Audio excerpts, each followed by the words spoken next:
Stadiumi Air Albania do të jetë plot me 16 nëntor.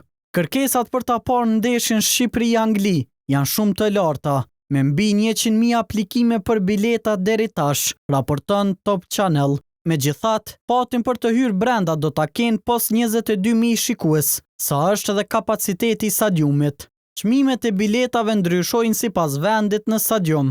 Bileta më e lirë është për këndet e stadiumit dhe kushton rreth 20 euro, ndërsa për ata që duan të ulen në zonat VIP, çmimi shkon deri në 400 euro.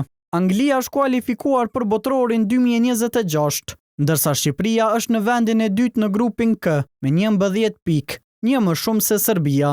Përpara ndeshjes me treluanët, Shqipëria do të luajë ndaj Andorës, ndërsa Anglia pret Serbinë. Nëse Shqipëria fiton ndaj Andorës dhe Anglia kundër Serbisë, kuqezënjet sigurojnë vendin e dytë dhe kalojnë në play-off për botrorin. Shënjestër.net